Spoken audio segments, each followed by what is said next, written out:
I've not seen such bravery. Who were your favorite superheroes when you were growing up as a kid? Was it the Flash, because you could fantasize about how many UPS deliveries you could make if only you could run as fast as him? Maybe it was Batman, because he taught you the most valuable life lesson of all, that the people with all of the money have all of the power. Or maybe, just maybe, it was Captain Bible! Yes, who could ever forget Captain Bible? Well, everybody could. I've never even heard of him before. This scripture-wielding beefcake is the product of Bridgestone Multimedia Group and their attempt to make a Christian education game for all the parents out there to give to their kids when they ask for a copy of Doom. There once was a city far from us in place and time, which had been imprisoned in a dome of darkness. In vain, the Bible Corps fought to free it from its captivity. They would have lost hope, but for one last desperate plan that called for the help of their greatest champion, Captain Bible! Now I realize that this is perhaps the most uninteresting concept for a superhero game, but hey, at least the graphics look nice. Nicer than expected, at least. Captain Bible arrives in what I can only assume is called the Bible-mobile and rushes in to talk to the leader of this anti-darkness operation. The enemy, who I am of course assuming is Satan, or, you know, Tom Cruise or somebody, has planted a tower of deception inside the city, which is generating the Dome of Darkness. This dome doesn't control your mind or slowly kill you or anything. It just makes the people within the dome very easily deceived. Bible Corps has only been able to open up a small hole in the dome, and it's up to Captain Bible to squeeze through and end the city's deception. Now, normally I wouldn't agree to this kind of thing, but this guy's face goes from normal to sad to really sad to, bah, look at those puppy dog eyes. I'll help you out, little guy. And so Captain Bible springs into...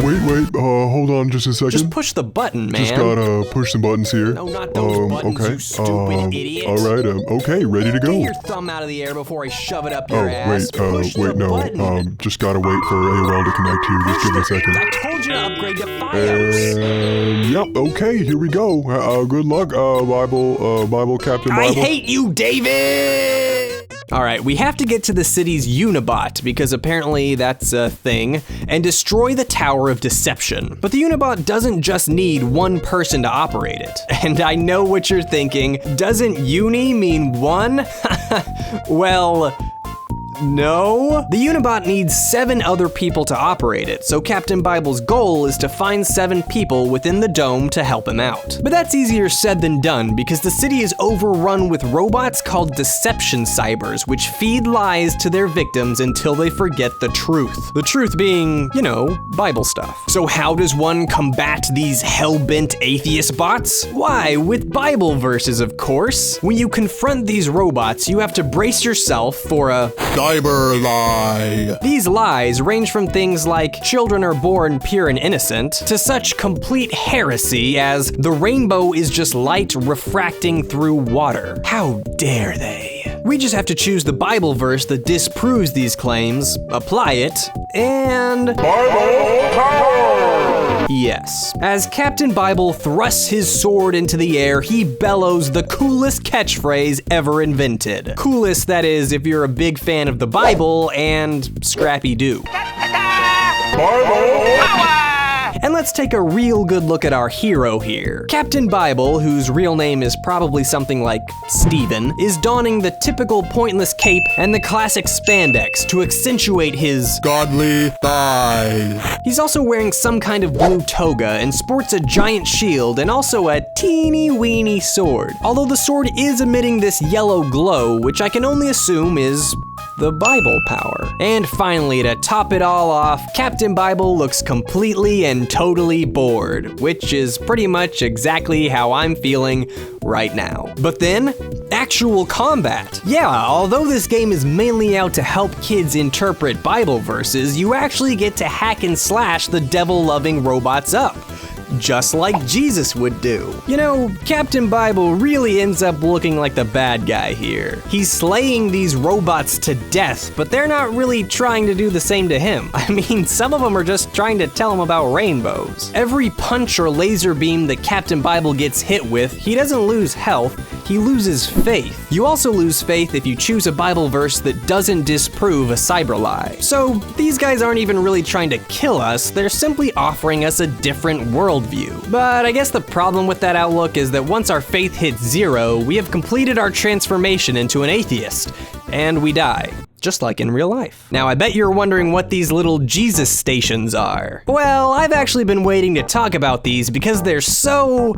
well, you'll see. Now, if you were to guess, what would you say that Captain Bible's superpower is? Well, he's going around and quoting the Bible to robots, so my guess would be that he, at the very least, has the ability to recall specific Bible verses. Not so. In fact, if you've never touched a Bible in your entire life, I'm guessing that you know more about it than Captain Bible. He carries around what he calls a computer Bible, and it gets damaged when he enters the Dome of Darkness. Knowing this might happen, Bible Corps sends in these scripture stations so that Captain Bible can download verses. Each station contains one verse, so you have to run around and pick up verses which you use to defeat the cybers. Now, this raises some questions. Firstly, have these people not heard of paper? It seems like it would have been much easier to just hand Captain Bible a physical copy of the book, but no, he insists on using his fancy computer Bible. And why are these scripture stations so spread out? Did someone just wander around and place them in random hallways?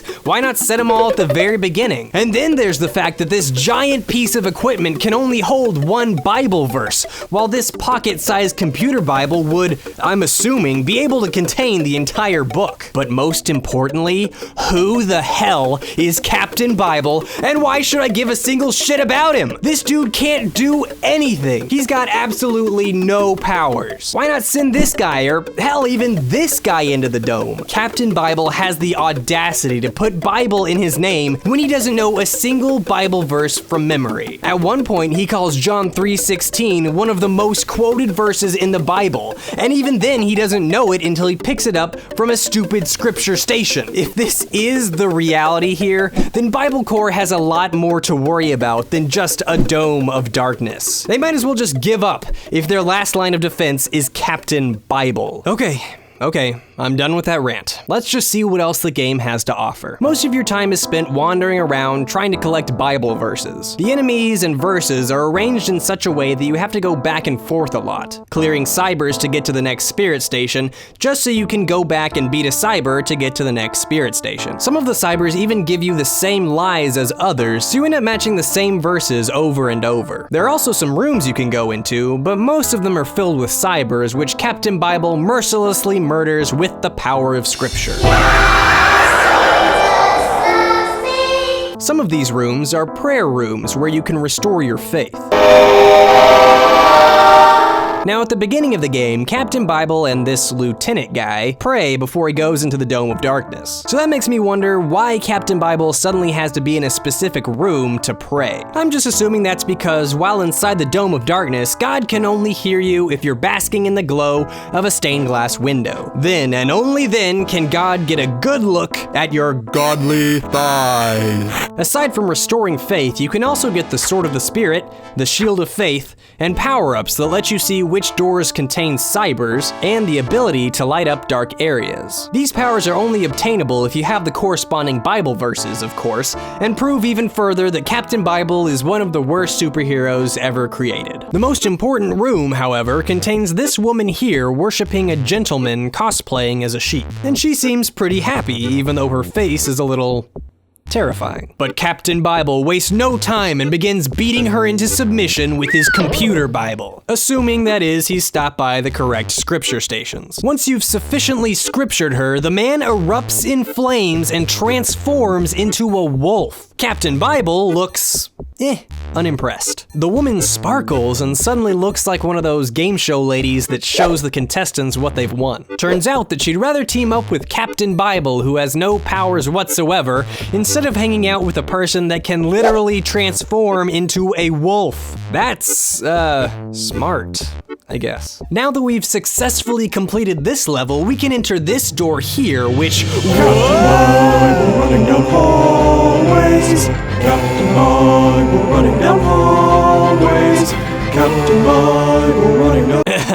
Yes, well, after that, we get to explore the city a little. Before we get very far, though, a robot floats up and zaps us. And Captain Bible, being the true hero that he is, does absolutely nothing to defend himself or strike down the cyber. He just kind of stands there and takes it. And that one tiny zap removed all of the perks we had received in the previous level. All of the perks that God himself handed down to us. It turns out that the biggest threat to religion isn't Satan, gay marriage, or Miley Cyrus. It's this little douchebag right here. This next level is pretty much just more of the same. Oh, and did I mention that our entire computer Bible was wiped clean as well? I'm running around on a futuristic power bridge slaying robots, and I can't get a computer Bible that actually contains the Bible. No, worse than that, God is handing me out magical powers, a sword, and a shield, and he can't spare a moment to part the heavens and toss me down a copy of the Bible like, Oh hey, here's a book of some things I said one time. In this level, there are also these elaborate future computer stations where we can talk to that game show lady we saved in the last level. She always wants help interpreting a Bible verse, and it's our job to tell her that no, the Bible didn't say that God is looking for some lady named Grace. If you misinterpret the verse, she turns green and you have to come back and beg for her forgiveness. And when you get the interpretation correct, she does some more sparkling and transfers the verse to your computer Bible. This happens multiple times, but she won't just send them all to you at once.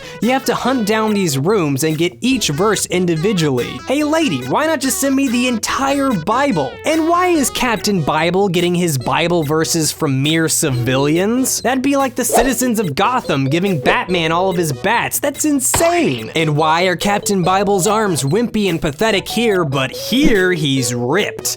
If you ask me, it's one gigantic case of me looking into a Christian video game a little bit too much.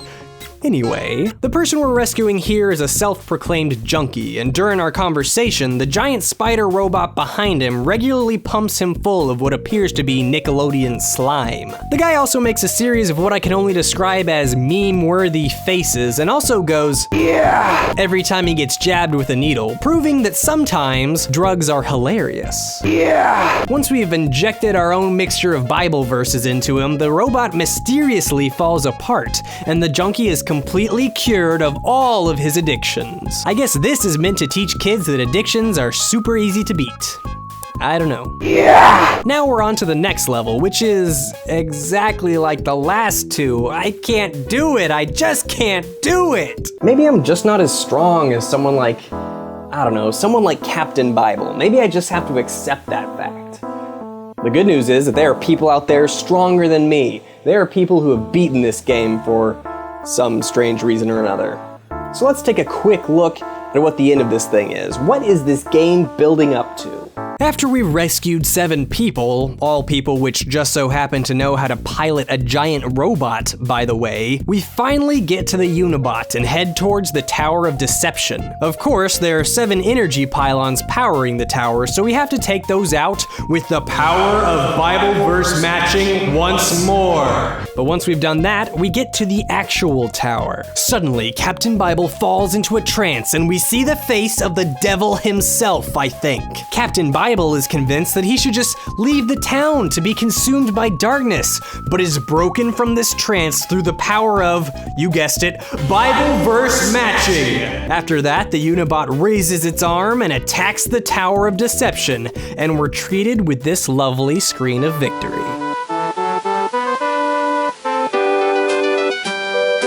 Yeah! So, that's Captain Bible, one of the worst heroes I've ever seen. I can't really speak for its value as a Bible teaching tool, but if you were to replace that aspect with any other subject, it would still be awful. It's just a bunch of running back and forth to mix and match a bunch of paragraphs. There's only so many times I can run down the same hallway before it's like, all right, I'm over it. So long, Captain Bible. You will be missed. Not by me or by anyone else, really, but, you know, bye. Hey there, and thanks for watching my video. If you enjoyed it, feel free to give it a like, and if you're new, why not hit that subscribe button? It's cool. Also, if you'd like to social network with me, you can follow my Twitter and Facebook. The links are in the description. And if you'd like to watch some of my other videos, here's a nice selection of them here. They are, well, they're videos.